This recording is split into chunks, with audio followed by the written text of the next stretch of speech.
Hello there, and welcome to another episode of the Sorted Indie Retail Sessions podcast. My name's Pete Lydon. I'm a product marketing specialist here at Sorted, and I'm a previous owner of two e-commerce retailers in the homeware and menswear space. Thanks very much for joining us today. We're going to chat to Taylor May Woolsey van Maasdijk, who's the operations director at Reusable, and she's going to tell us all about their circularity and their wonderful vision that they've got to reduce reliability on fast fashion and reduce sustainable footprint of consumers as well. So first of all, such a pleasure to have you today, Taylor May, and thanks for taking the time. If you wouldn't mind just telling us a little bit what you do day to day and more about Reusable itself, that'd be a fantastic start. Thank you. Thanks, Pete. It's great to be here. So I represent a company called Reusable. We're based in Northern Ireland, and we're really trying to fight for a circular future in fashion. I look after operations for the business, and really great to be here. Fantastic, brilliant. And so just take us quickly through. So you guys have a state-of-the-art plugin, don't you, that you can put onto the back of your partners' websites. I actually used to deal with Rayburn. We used to stock Rayburn, so it's really nice to see that you're working with them and everything that Chris is doing there. So that's fantastic. So can you just take us through that process from the consumer point of view? So effectively, they buy the garment, and then how does it go when they look to return the garment? If that makes sense. So just to take a step back a little bit, so the business was originally founded by two gentlemen, Mark Dowds and Mitch Doust. They come from the fintech space, and they noticed that there was a really big problem in the fashion industry with sustainability. It's hurting the planet, and it's hurting people on the planet through slavery, etc. And they really wanted to have an impact. So they decided to take their backgrounds, which were finance and tech, combine those and figure out how to solve this problem. Originally, they attempted to tackle the manufacturing issue in fashion and decided that they couldn't have the biggest impact on the industry through that particular channel. So they decided that all these manufacturers out there and brands are producing apparel, and they're not going to stop. So the best way for us to help the industry as a whole make an improvement from a sustainability angle was to actually help keep the products that are already being made and have been made in circulation longer.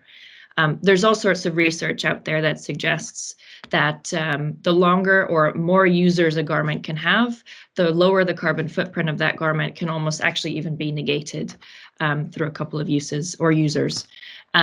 So then that launched us into how do we work with existing brands and help them launch this circularity program, which is what we've built. So we kind of play in the re-commerce as a service space.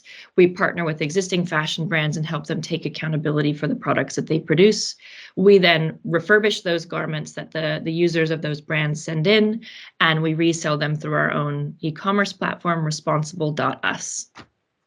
Fantastic. And obviously that's quite a detailed and particular and meticulous process to do that. Has that taken a lot of time to get that right and get that efficient? Yes, absolutely. So we've spent well over a year actually just kind of studying the best way to refurbish fashion in general, I'll say, because that includes accessories and footwear as well. It's complicated, but it's worth it. And you'd be surprised. I think the stat was there was £7 billion or dollars worth of apparel in people's wardrobes that they were willing to part ways with that was of a reusable quality. So oftentimes the refurbishments that we're kind of applying are quite light because people have stuff that they haven't worn or is lightly worn that they're not interested in keeping anymore. So again, we've invested a ton of time and energy in trying to figure out the optimal way to get that product back into a resaleable state. And we've invested heavily in our Belfast facility. We're headquartered in Northern Ireland, in some big pieces of tech and machinery to help us refurbish stuff without damaging the apparel. One of the kind of interesting things that we discovered was this technology called ozone. So we can essentially sanitize a garment, a la we emerged during COVID. There was a stigma with secondhand apparel about, what happens with the kind of sanitary angle. And we use a tech called ozone, which we've invested in, again, in our facility in Northern Ireland, that actually fully sanitizes anything that you put in the machine, just as an example of something that we've discovered along the way. I saw that on. That looks really good, and I believe that sort of de-scents the garment as well, doesn't it? In terms of it takes out any fragrance on the product, so that's fantastic. And two angles I think listeners would be interested in is one, counterfeit product. How do you make sure that's not in with you guys? And the second is we all know that this people, as you say, people don't repair things anymore. They don't reuse, unfortunately, and this is obviously what we've got to get back to and improve on. How have you found getting skills for people to repair the garments? Because I'd imagine that industry isn't as flourishing as it used to be in terms of people have the skills to be able to do it. I'm going to start with the second one because I'm really proud of the fact that we're a Northern Ireland-based business. I'm Irish by heritage. I'm not Irish, but my accent is slowly becoming slightly Northern Irish because I work with so many folks over there. But Northern Ireland actually used to be a hub for linen production and garment production in Europe. So we're actually very fortunate that we have found fantastic skills in Northern Ireland. Tons of people know how to sew and repair products. We've been actually really lucky. And we're also investing in upskilling and training and teaching people in Northern Ireland of these skills as well. We think it's going to be hugely important for the future that everyone knows how to keep their own products and apparel, even things around the home, in good nick, instead of this kind of fast fashion, easily disposable economy that's sort of emerged. So yes, we've found great skills in Northern Ireland because of the history there. Our headquarters are in a place called Weaver's Court. Pays homage to what happened in the region. And then the first question you had about counterfeit. So that's a particularly challenging thing, especially because we play in the more premium space. We have invested a lot of time in understanding, communicating with brands, researching, etc., to identify how to prevent counterfeits. It's an ongoing challenge, and we've actually built some intellectual property, as we feel, in understanding how counterfeiters are producing the fake items. And building kind of manuals and in-house knowledge and expertise on how to prevent them. A lot of it comes down in getting your hands on the garment and inspecting it, unfortunately, still. But there's some kind of telltale signs when it comes to quality, again, because we're playing in that sort of premium space, that you can pretty easily spot something that's been counterfeited. Fantastic. That's interesting. I think eBay have just had this program, haven't they? I think with watches and sneakers, trainers, that they've got this program now where they send them through the process because it's been so bad. So I think it's a really, really hot topic, that especially with this drop, the drop mentality people are involved in, and the reselling of product and everything. It's becoming a really big hot issue. So I think it's fascinating to see how you guys are dealing with that. And one thing that we're really interested here at Sorted to understand is that sort of trade-off between new customers and customer loyalty and where the focus is. I don't know if you've seen it, but Shopify's article for 2022 was all about, look, acquisition's so expensive now because of so much competition. Look after your customers better and get them to spend more and more regularly and everything like that. Obviously, you guys are in quite a unique situation where you're not trying to encourage people to keep spending with you because obviously you want to you want them to use their garments and everything like that. So how do you manage sort of new acquisition and customer loyalty and that side of it, and does it shift the focus based on your sort of sustainability measures that you're trying to work towards? Absolutely. I think if you asked anyone in our business, they would say LTV, lifetime value, and customer loyalty is key. So for us in particular, because we're in the circular economy, we don't only want to attract a customer to buy something from us, but we want to buy something back from them that they don't want anymore. So we want them to get into this kind of circle with us where they're constantly trading in the stuff that they don't want, so that we can make sure that someone else who's interested in that item can take ownership of it. And so they get kind of in this circle that they're happy. They're constantly buying, trading, selling stuff from their wardrobe. That's what we're after. And we think the future of the industry will revolve around 100% lifetime value and making sure that you maximize your relationship with your customer versus cheap customer acquisition, I think is the comparable. Yeah, definitely. And how do you communicate best, or which channels do you think are best to get that customer to understand your concept better when they've, so someone might go on to Responsible, buy something, probably not understand the concept completely on their first purchase, and then you're really trying to re-engage with them to get them to fully buy into what you're doing. Are there any channels that worked out really well in regards to I see you've got a members club, haven't you, with the newsletter and everything like that? Does email work well for you? Email works really well. Our member program is growing, and we've also kind of taken, so our chief marketing officer is formerly from Adidas, and he has a fantastic background and some great philosophies and experience around trying to keep customers coming back. He worked on Yeezy and some of the Beyonce programs that were part of the Adidas kind of parent group, and he's instituted what we call a drop. So once a week, we'll drop a whole bunch of new inventory, and we only give access to a VIP list of customers. They get kind of first dibs on those items, which is a philosophy that comes out of standard retail, that we're trying to pull into the secondhand space to kind of, again, promote people continuing to come back to us and staying really loyal to our brand by giving them VIP access to the new product that we're releasing, which we're calling a drop. It's interesting that you say that, actually, because obviously, as you say, Supreme and Yeezy and what have you have done that in that sort of hype space, but what you're doing is actually much more prevalent because you may only have one of that item. So it's really exciting for the customer to go, oh, actually, I can get that item that no one else can. Whereas, as much as Yeezy say that they haven't, they've probably got 8 million or whatever they have. So yeah, that's really interesting, actually, that this creates that demand for something that's literally could be a one-off piece. So that's really, really exciting. The treasure trove. Yeah, no, it's really good. Perfect. And obviously, sustainability is core of what you do. So, with e-commerce, we've all got the challenge of delivery and returns and all that side of it. So, in regards to delivery, in terms of packaging, in terms of the methods that you're using to actually for outbound, any services, is there anything that you're doing that you feel that's particularly innovative in that space, or anything that you're proud of? So as the operations director for the business, one of the biggest challenges we had to solve for was we are based in Northern Ireland. Brexit has happened, and we have to figure out, and still changing if you watch the news. So we have had to figure out how to put in a logistics framework that works for customers that are in the mainland of the United Kingdom or Great Britain, and customers for Europe. So that was a particularly difficult challenge for us to solve. But you also have this concept of a customer who's coming back, they're sending something to you, potentially buying something from you, may need to return it, but eventually you want them to send that item they bought from you back so that you can refurbish it and sell it to someone else when they're done with it.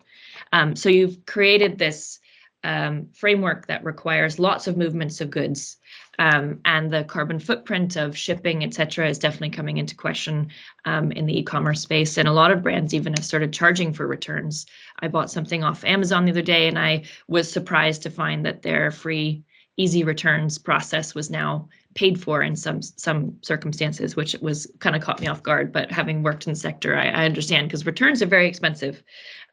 So we're investing heavily in trying to understand the right packaging, how to get something to a customer that they can keep for maybe 6 months or a year, that they could send the article back to us in, sending them takeaway bags so they can we send it to them in the post, they fill it up with the goods that they don't want anymore, and they send that back to us. So trying to kind of optimize in that space has been interesting. There's lots of great companies out there who are have invented all sorts of reusable packaging as well. Right now, we're really focused on the lowest carbon footprint packaging possible, and partnering with, in particular, logistics companies that use green vehicles, or pick up from your home when they're already dropping stuff off at your house as well, to try and kind of minimize the footprint. But one thing I will comment on is it's really difficult to get a customer to go somewhere to drop off their products, to send them back to you. They really have to be motivated to go to their local Royal Mail and send back in that Supreme shirt. So what we have experienced is that you have to offer a really wide range of options for someone to get the products back to you. So lockers is something that we've explored. Collection is something that we've explored. So there's a multitude of different ways to tackle that problem, and we're still trying to figure out the answer. No, I don't think anyone's fully got it, fully encompassed yet, because it's a growing space, isn't it? And the priority of it's only getting larger. And given it's a growing space in the packaging world, have you found that the pricing of sustainable packaging is quite, not prohibitive, but it's something you really got to factor in, because it is very expensive, isn't it, as well? Absolutely. And we have a really deep sustainability team who is trying to help us, even as a company, try and optimize as well, and not just go for the buzzword type packaging. For example, I didn't know this prior to working at Responsible, but biodegradable packaging actually is made with petroleum, which is bad for the environment. So the cheapest option for a lot of companies right now is using biodegradable packaging, which is actually not that desirable from a sustainability point of view when you look at the numbers. So we're using instead stuff that's made of cardboard, recycled cardboard, that you can then put in your recycling bin and can be easily turned into something else at the end of the day. So not just going with the stuff that's kind of common that everyone else is using that has some positive connotations with it, but actually the numbers prove that it's actually not that good for the environment. We're trying to do better, and we are spending quite a bit more on our packaging, but we're making sure that it's the right thing for the environment.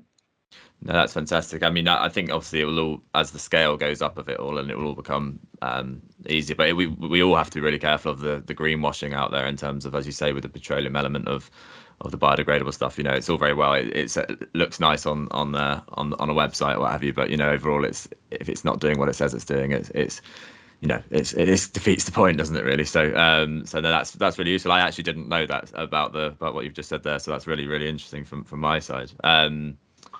One thing I think we were really interested in finding out as well is you got a fantastic Trustpilot score, you know, and it's front and center on what you're doing for obvious reasons, because it's very good. And one thing I thought was really interesting was, are there any trends to what really dictates that score in terms of other you know, from a negative review point of view? Is there anything that is always a theme that, oh, this is it? So, for example, in delivery or returns, is that a big area, or is it your customer service, or obviously you've got a fantastic score, so you're not getting a lot of it. But just wondering if there's any themes there that you would recommend other retailers and other e-commerce platforms to really focus on to make sure that you're looking after your customers properly. We have, it comes from the top down. Our CEO is fiercely passionate about the customers of this business. And he makes sure that every single person on this team participates in customer service at various intervals get to understand what it's like to speak to one of our customers. But also he's just ferocious about making sure that we treat them with the utmost respect, because they're what drive our business, and they're the future and our future. So I would have to say it comes down to that customer service element coming all the way from the top. He even participates in some customer service calls and takes the odd phone call, which takes a lot of humility for a CEO to do that. So I'm very proud to work for someone who does that. But yeah, absolutely. Customer service, number one. And one of the things that he was actually, so in a previous life, I worked in financial services, and a lot of the fintech companies out there kind of go down the bot route. So a customer can self-service to get an answer quickly, but a bot really just replaced a call center, and that is not actually the best solution to the problem. Getting someone to speak to a human quickly, get their answer, get their problem resolved quickly, not necessarily being funneled into a bot or endless pushing buttons on a phone to get to a human at the end because you're getting frustrated. That happens to me with BA all the time. I hope you hear this, BA. Yeah, absolutely. Making sure that you respect your customers and their time, and you make customer service a key pillar in your business, I think is critical. It's interesting, isn't it? I think, do as not as I say, but do as I do, sort of thing, from mentality from the top. I think it's you can't ask people to do things that you're not prepared to do yourself, and that was obviously I was running relatively small businesses compared to yourself, but in terms of it's very important that everyone who works for you knows that you'd be prepared to step and do it as well. And I think one I'd like to expand further on, if you can, is in delivery and return, sometimes the negativity is something you can't avoid because it's in the hands of the courier. Is there anything that you've done really well in to negate that negativity, even though it's not your fault? Do you see what I'm saying? So, because if a courier decides to lob something over the back of a fence, it's not responsible's fault. But at the same time, is there any methodology that you've seen work to sort of to help that and to keep customers loyal? So I think flexibility is really important. So making sure that your customer service team knows that you're dependent on a carrier. We've actually had to switch carriers once or twice because we've had a couple of bad experiences. But just making sure that your team is super flexible and understanding. I think a lot of times customers just want to feel heard. I myself sometimes just want to vent and feel heard. Hey, that guy threw that package at my front door. That's totally unacceptable. We've had a couple of packages get damaged, so making sure that your policies are flexible so that in our instance, we only have one of a product. If it gets damaged while it's en route to a customer, we cannot replace it. So we have to be very flexible in offering them store credit, offering them a new item, all sorts of things, just make sure that we are, again, keeping them and their emotions, their feelings at the top, at the pinnacle of what we're doing, and that we're really trying to respect them, their time, their opinion, their perspective, etc. Fantastic. No, that's brilliant. That's fantastic. I think we could talk all day, but obviously it'd be lovely to wrap up by asking you some quick fire questions just to get a little bit of insight into yourself and what drives you and what have you. That'd be fantastic. So first one, I think, is working from home or working from the office. What do you prefer, and what would be an ideal week for yourself? 1000% working from home. Sitting on the fence. Dogs and I have a new child. I love the flexibility of working from home. 1000% working from home. And the odd day in the office, I will say. Yeah, definitely. And I guess you're more productive. I'm much more productive working from home. Do you feel that as well? Yeah. I use that time I would have spent commuting, and I give it back to work. So I think that's another huge asset for the company is if you offer flexible working policies, people tend to give you more of their time. I agree with you, completely agree. Second one, so this is quite an open one. Is there any influence in the industry or any areas that you like to get information from, or podcasts or anything like that you would recommend to anyone else who's in the space? Is there any individuals that you think are really good on social media, or anyone that is a big influence to you? I am a frequent reader of Business of Fashion. I think their entire team are stellar. They write great pieces. They also produce annually a ton of really good reports. So I would have to say, yeah, Business of Fashion, of course, your podcast as well. And too kind. Are there any brands? You said that the original idea from Responsible was to create better fashion, from source, as it were. Are there any brands that you are particularly proud of, or that you think are doing a great job in doing their best at creating a more sustainable ecosystem from source, as it were? I think Pangaea is a fantastic case study of a brand who's doing it right from the beginning. I would recommend anyone who's not familiar with them to look them up. They predominantly do kind of streetwear and sweats, those sorts of things, but they're doing it right. I think some celebrities have started wearing their stuff as well. I've seen Tom Holland, Spider-Man, wearing the odd Pangaea piece. But yeah, they would definitely be, for me, a role model of what to do right on the manufacturing side. Perfect. And are there any apps or anything that you guys obviously work with Shopify that have been really helpful in regard to reducing time or have helped you increase revenue or anything like that you would recommend? I mean, don't worry if there isn't, but if there's those, that'd be great for the listeners. Yeah, I mean, the two kind of game changers for us have been absolutely Shopify. Our e-commerce store and our app are built on the Shopify foundation. What they're doing is amazing. And then I am not trying to brown nose, but Sorted really fixed a big problem for us.